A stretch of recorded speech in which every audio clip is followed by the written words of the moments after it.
Hi friends, welcome to ಅಫಾಮಿನ. ಇವತ್ತಿನ recipe ನನ್ನ ಫೇವ್ರೆಟ್ ಉಡುಪಿ ಬ್ರಾಹ್ಮಿನ್ ಸಾಂಬಾರ್. ಸಾಂಬಾರಲ್ಲಿ ಎಲ್ಲರಿಗೂ ಗೊತ್ತಿರೋ ಥರ ಹಲವಾರು ವೆರೈಟೀಸ್ ಇದೆ. ಅದರಲ್ಲೂ ಸೌತ್ ಇಂಡಿಯಾಲಂತೂ ಒಂದೊಂದು ಸ್ಟೇಟಲ್ಲಿ ಅದರದ್ದೇ ಆದ ಅಥೆಂಟಿಕ್ ಟೇಸ್ಟ್ ಇದೆ ಸಾಂಬಾರ್ಗೆ. ಇವಾಗ ಫಾರ್ ಎಕ್ಸಾಂಪಲ್ ಕೇರಳ ಅಲ್ಲಿ ನಿಮಗೆ ತೆಂಗಿನಕಾಯಿ ಜಾಸ್ತಿ ಇರುತ್ತೆ, ಆಂಧ್ರ ಅಲ್ಲಿ ಖಾರ ಜಾಸ್ತಿ ಇರುತ್ತೆ, ತಮಿಳ್ನಾಡಲ್ಲಿ ಹುಳಿ ಜಾಸ್ತಿ ಇರುತ್ತೆ ಮತ್ತು ಕರ್ನಾಟಕದಲ್ಲಿ ಸ್ವೀಟ್ ಜಾಸ್ತಿ ಇರುತ್ತೆ. ಸೊ ಅದರಲ್ಲೂ ಉಡುಪಿದೇ ಒಂದು ಸ್ಪೆಷಲ್ ಟೇಸ್ಟ್ ಇರುತ್ತೆ. ಸೊ ಬನ್ನಿ ತಡ ಹಾಕಿ ಹೇಗೆ ಮಾಡೋದು ಅಂತ ನೋಡೋಣ. ಅದಕ್ಕೂ ಮುಂಚೆ ನೀವು ನಮ್ಮ ಚಾನಲ್ಗೆ ಸಬ್ಸ್ಕ್ರೈಬ್ ಮಾಡಿಲ್ಲ ಅಂತಂದರೆ ಇವಾಗಲೇ ಸಬ್ಸ್ಕ್ರೈಬ್ ಮಾಡಿ ಮತ್ತು ನೋಟಿಫಿಕೇಷನ್ಸ್ಗಾಗಿ ಆಲ್ ಬಟನ್ ಪ್ರೆಸ್ ಮಾಡೋದು ಮಾತ್ರ ಮರಿಬೇಡಿ. ಸಾಂಬಾರು ಮಾಡೋದಕ್ಕೆ ಮೊದಲಿಗೆ ಬೇಳೆ ಬೇಯಿಸ್ಕೊಳ್ಬೇಕು. ಅದಕ್ಕೆ ಅರ್ಧ ಕಪ್ ತೊಗರಿ ಬೇಳೆ ತೊಳೆದೆತ್ತಿಟ್ಕೊಂಡಿದ್ದೀನಿ. ಇದರಲ್ಲಿ 1 ಕಪ್ ನೀರು, 1 ಟೊಮ್ಯಾಟೊ, ಅರ್ಧ ಸ್ಪೂನ್ ಅರಿಶಿನ, ಸ್ವಲ್ಪ ಎಣ್ಣೆ ಹಾಕ್ಕೊಂಡು 3 ವಿಸಿಲ್ ಕೂಗಿಸ್ಕೊಳ್ಬೇಕು. ಬೇಳೆ ಬೇಯ್ತಿರೋ ಸಮಯದಲ್ಲಿ ನಾವು ನೆಕ್ಸ್ಟ್ ತರಕಾರಿ ಬೇಯಿಸ್ಕೊಳ್ಳೋಣ. ಮೊದಲಿಗೆ ನುಗ್ಗೆಕಾಯಿ ಬೇಯಿಸ್ಕೊಳ್ಬೇಕು, ಯಾಕಂದರೆ ಇದು ಸ್ವಲ್ಪ ಜಾಸ್ತಿ ಟೈಮ್ ತಗೊಳ್ಳುತ್ತೆ ಬೇರೆ ತರಕಾರಿಗಳಿಗಿಂತ.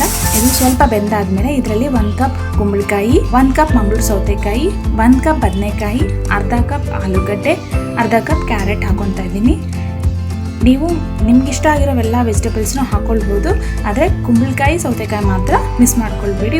ಉಡುಪಿ ಸ್ಟೈಲಲ್ಲಿ ಇರಬೇಕು ಅಂತಂದರೆ ತರಕಾರಿ ಎಲ್ಲ ಕುಕ್ ಆಗೋದಕ್ಕೆ ಬಿಡಿ. ಇದೆಲ್ಲ ಆಗೋ ಸಮಯದಲ್ಲಿ ನಾವು ನೆಕ್ಸ್ಟ್ ಮಸಾಲ ರೆಡಿ ಮಾಡ್ಕೊಳ್ಳೋಣ.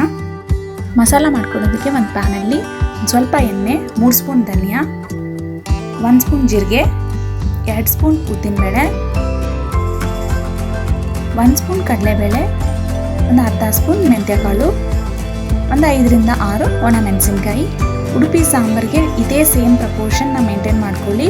ಪ್ರಪೋರ್ಷನ್ ಚೇಂಜ್ ಆದರೆ ಮಸಾಲ ಟೇಸ್ಟ್ ಕೂಡ ಚೇಂಜ್ ಆಗುತ್ತೆ. ಸೊ ನಿಮಗೆ ಓವರಾಲ್ ಟೇಸ್ಟ್ ಕೂಡ ಚೇಂಜ್ ಆಗಿಬಿಡುತ್ತೆ. ಸೊ ಸೇಮ್ ಪ್ರಪೋರ್ಷನ್ ಮೇಂಟೈನ್ ಮಾಡ್ಕೊಳ್ಳಿ. ಇದನ್ನೆಲ್ಲ ಸ್ವಲ್ಪ ಹುರ್ಕೊಳ್ಬೇಕು. ಹುರ್ಕೊಂಡಾದಮೇಲೆ ಕೊನೆಯದಾಗಿ ಸ್ವಲ್ಪ ಹಸಿ ಕೊಬ್ಬರಿ. ನಾನಿಲ್ಲಿ ಹಿಂಗೆ ತೋರಿಸೋದನ್ನು ಮರೆತುಬಿಟ್ಟೆ. ಸೊ ನೀವು ಹಿಂಗೆ ಕೂಡ ಹಾಕ್ಕೊಳ್ಳಿ ಇದರಲ್ಲಿ. ಇದೆಲ್ಲ ರೋಸ್ಟ್ ಮಾಡ್ಕೊಂಡಾದ್ಮೇಲೆ ಆರೋದಕ್ಕೆ ಬಿಡಿ. ಇದನ್ನು ಆರಿದ ಮೇಲೆ ನಾವು ಗ್ರೈಂಡ್ ಮಾಡ್ಕೊಳ್ಬೇಕು, ಸ್ವಲ್ಪ ನೀರು ಹಾಕ್ಕೊಂಡು. ತರಕಾರಿ ಎಲ್ಲ ಬೆಂದಿದೆ ಇವಾಗ. ಸೊ ಇವಾಗ ಇದರಲ್ಲಿ ಬೇಯಿಸಿಟ್ಕೊಂಡಿರೋ ಬೇಳೆ ಹಾಕ್ಕೊಳ್ಬೇಕು. ಇದು ಸ್ವಲ್ಪ ಕುದ್ಮೇಲೆ ಇದರಲ್ಲಿ 1 ಕಪ್ ಹುಣಸೆ ಹಣ್ಣಿನ ರಸ ಸೇರಿಸ್ಕೊಳ್ತಾ ಇದ್ದೀನಿ. ಇದನ್ನು ಹಾಕ್ಕೊಂಡು ಒಂದು 5 ನಿಮಿಷ ಚೆನ್ನಾಗಿ ನೊರೆ ಬರೋ ಥರ ಬೇಯಿಸ್ಕೊಳ್ಳಿ. ಇದು ಬೇಯಿಸ್ಕೊಂಡಾದ್ಮೇಲೆ ಇದರಲ್ಲಿ ನಾವು ರುಬ್ಬಿಟ್ಕೊಂಡಿರೋ ಸಾಂಬಾರು ಮಸಾಲನೂ ಹಾಕ್ಕೊಳ್ತಾ ಇದ್ದೀನಿ. ಸೊ ಎಲ್ಲ ಚೆನ್ನಾಗಿ ಮಿಕ್ಸ್ ಮಾಡಿ ಚೆನ್ನಾಗಿ ನೊರೆ ಬರೋ ಥರ ಒಂದು 10 ನಿಮಿಷ ಆದರೂ ಇದನ್ನ ಕುದಿಯೋಕೆ ಬಿಡಿ. ಇದು ಕುದ್ದಾದ್ಮೇಲೆ ರುಚಿಗೆ ತಕ್ಕಷ್ಟು ಉಪ್ಪು, ನಾನಿಲ್ಲಿ ಒಂದು 3 ಸ್ಪೂನ್ ಉಪ್ಪು ಹಾಕ್ಕೊಳ್ತಾ ಇದ್ದೀನಿ. ಇದನ್ನು ಹಾಕ್ಕೊಂಡು ಮುಚ್ಚಿ ಚೆನ್ನಾಗಿ ಇದನ್ನು ಇನ್ನೊಂದು ಸ್ವಲ್ಪ ಹೊತ್ತು ಬೇಯಕ್ಕೆ ಬಿಡಿ. ಕುದ್ದಾದ್ಮೇಲೆ ಕೊನೆಯದಾಗಿ ಬೆಲ್ಲ ಹಾಕ್ಕೊಳ್ಬೇಕು. ಬೆಲ್ಲ ಮಾತ್ರ ಸ್ಕಿಪ್ ಮಾಡ್ಕೊಳ್ಳೇಬಾರ್ದು, ಯಾಕಂತಂದರೆ ಈ ಉಡುಪಿ ಸಾಂಬಾರಲ್ಲಿ ಸ್ವಲ್ಪ ಸ್ವೀಟ್ನೆಸ್ ಇದ್ದೇ ಇರುತ್ತೆ. ಸೊ ಅದನ್ನು ಮಾತ್ರ ಸ್ಕಿಪ್ ಮಾಡ್ಕೊಳ್ಬೇಡಿ. ಸೊ ನೆಕ್ಸ್ಟ್ ನಾವು ಒಗ್ಗರಣೆ ರೆಡಿ ಮಾಡ್ಕೊಳ್ಳೋಣ. ಸೊ ಒಂದು ಪ್ಯಾನಲ್ಲಿ 3 ಸ್ಪೂನ್ ಎಣ್ಣೆ ಬಿಸಿ ಆದ ನಂತರ ಇದರಲ್ಲಿ ಬರೀ ಸಾಸಿವೆ ಮಾತ್ರ ಹಾಕ್ಕೊಳ್ತಾ ಇದ್ದೀನಿ, ಜೀರಿಗೆ ಹಾಕ್ಕೊಳ್ತಾ ಇಲ್ಲ. ಸೊ ಸ್ವಲ್ಪ ಕರಿಬೇವು, 1-2 ಮೆಣಸಿನ್ಕಾಯಿ ಮತ್ತು ಇದ್ರ ಜೊತೆ ಸ್ವಲ್ಪ ಹಿಂಗು ಇವನ್ನೆಲ್ಲ ಹಾಕ್ಕೊಂಡು ಸಾಂಬಾರು ಮೇಲೆ ಹಾಕ್ಕೊಂಡ್ರೆ ಉಡುಪಿ ಬ್ರಾಹ್ಮಿನ್ ಸಾಂಬಾರ್ ರೆಡಿ ಆಯಿತು. ಇದೇ ರೀತಿಯಲ್ಲಿ ನೀವು ಟ್ರೈ ಮಾಡಿ. ಮನೆಯವ್ರಿಗೆಲ್ಲ ಮಾತ್ರ ತುಂಬ ಇಷ್ಟ ಆಗುತ್ತೆ.